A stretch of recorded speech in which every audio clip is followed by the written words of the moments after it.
On this video, we're exploring the Splatterhouse series, which spans multiple platforms. I'm going to tell you my favorite out of the series, discuss the massive failure of the 2010 reboot, and showcase a Splatterhouse game very unique to the franchise. All of this on the story of Splatterhouse. Don't forget to subscribe and click the notification bell to keep up to date on my latest videos. Let's get started.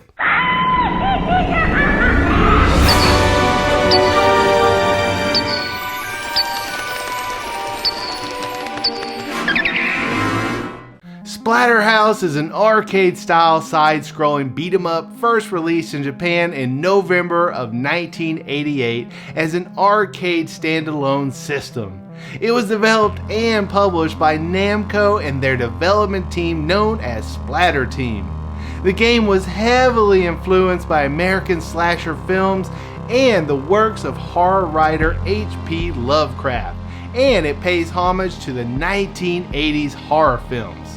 The story involves two students, Rick and Jennifer, who are both parapsychology majors at the local university. They are seeking out the works of famed parapsychologist Dr. West and decide to visit his abandoned home, the West Mansion. Legend has it that Dr. West performed very gruesome experiments and created very hideous creatures inside the mansion. As they approach the mansion, a storm brews, forcing them to run for safety inside. Upon entering, everything goes pitch black. A scuffle ensues, a scream is heard, and suddenly Jennifer is gone.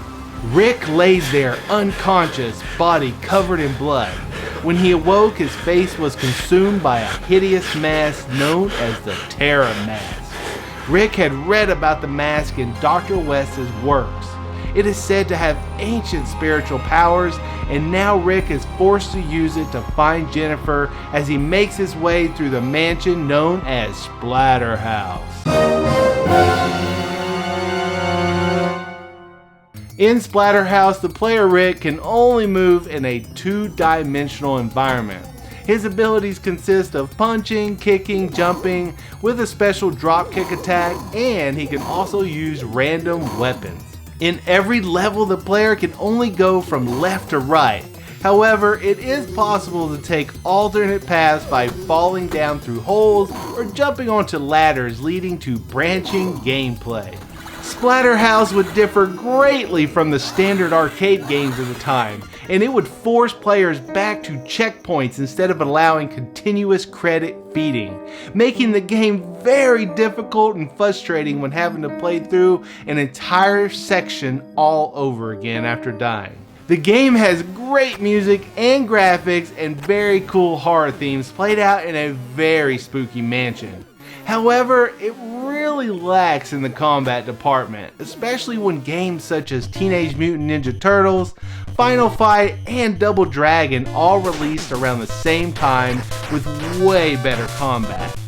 In March 1989, Computer Video Games magazine praises the game's combat, stating, "The action is fast and your only hope is to punch and kick your way out of trouble." They would also praise the game's horror themes by stating, "Playing Namco's Splatterhouse is like walking into the Little Shop of Horrors." However, when the game was released for the Wii Virtual Console in May of 2007, it was met with very negative reviews.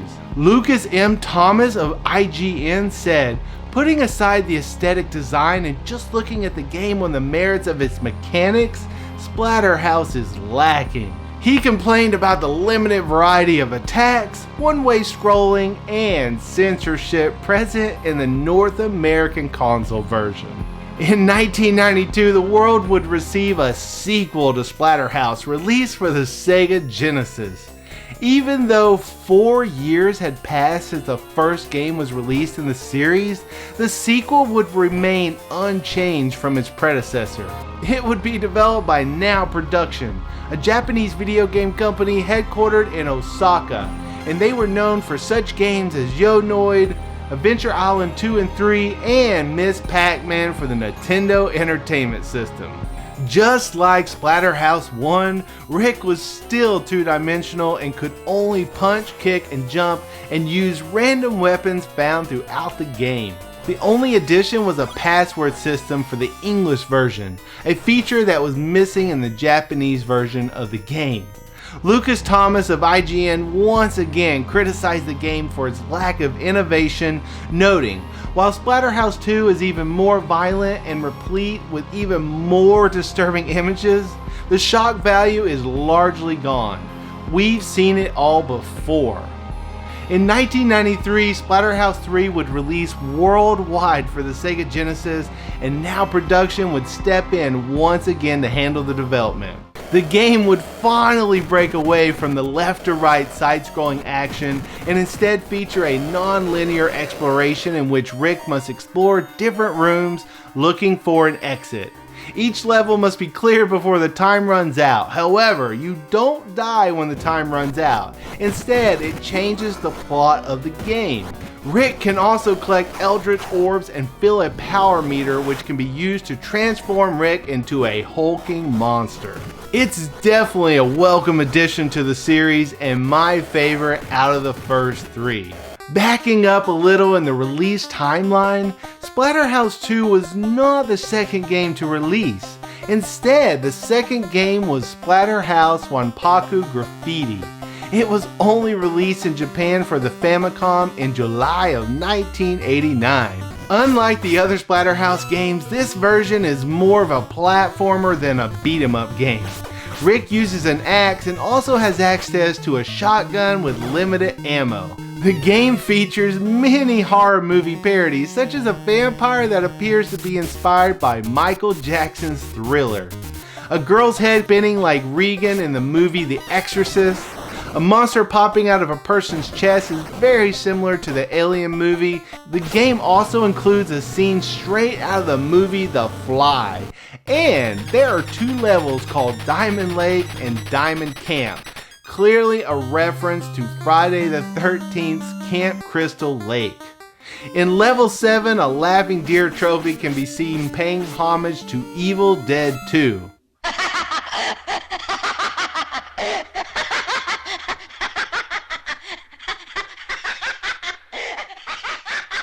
Last but not least are two great white sharks straight out of the movie Jaws. There are possibly more horror movie references, and if you know any, please post them in the comment section below. Splatterhouse Wanpaku Graffiti is a great addition to the Splatterhouse series, and in my opinion is more fun than the rest of the games. It's definitely worth a playthrough, and of course, like all the retro Splatterhouse games, the difficulty is up there, so be prepared. The last Splatterhouse game is a reimagining and reboot of the original game and would release in 2010. It was initially developed by Bottle Rocket, a company founded by Jay Beard, who previously headed up the Sony San Diego division. In early 2009, while they were developing Splatterhouse, Namco Bandai removed them from the project for unspecified performance issues. With no other projects for Bottle Rocket to work on, they would shut their doors forever. A few employees from Bottle Rocket would be hired by Namco Bandai to continue working on the game, along with an internal team who had recently completed the video game Afro Samurai. The game's story and dialogue was penned by comic book writer Gordon Rennie, and the original score was composed by Howard Dawson, who would be used as the model for the protagonist Rick Taylor. The game would also be the first video game to be featured as the central cover on the horror magazine Fangoria issue number 295 in June of 2010. The game would break away from the two-dimensional gameplay it was known for and instead would feature a three-dimensional hack-and-slash beat-em-up with some platforming elements. Some other new features include Rick being able to lose his arms while fighting, and arms can be picked up and used as a weapon. New moves and special attacks can also be obtained by collecting blood throughout the game. If you're looking to play the first three games and don't own them, the new Splatterhouse does include them as unlockable content. When the game released, it was met with very mediocre to poor reviews. GameSpot's Kevin Vanar said of the game, "All the gore in the world can't disguise Splatterhouse's laundry list of clumsy mechanics." The Escapist magazine gave the Xbox 360 version 3 stars out of 5, saying the recycled brawling mechanics and frustrating platforming don't do anything to support the cliche story, and no amount of blood, profanity, or nudity can save Splatterhouse from mediocrity. In the end, the new Splatterhouse would end up costing the studio $20 million to make. And when Makoto Iwa, who was the senior vice president of Namco Bandai during the 2000s, was asked if Splatterhouse did well financially, he replied, "Unfortunately, not really." That's the story of the Splatterhouse series. These games have definitely stood out over the years for their horror-like themes, but ultimately, I feel they really lacked in the combat department and are way too difficult. After playing all 5 games, my favorite is definitely Splatterhouse Wanpaku Graffiti. I think it's also safe to say we might not see another Splatterhouse game for a long time after the failure of the 2010 reboot. Have you played any of these games, and what's your thoughts? Do you think they are overrated, or do you still enjoy playing them every Halloween? Let me know in the comment section below. If you liked the video, make sure to subscribe and don't forget to click the notification bell to keep up to date on my latest videos. Thanks for watching, and I'll see you next time.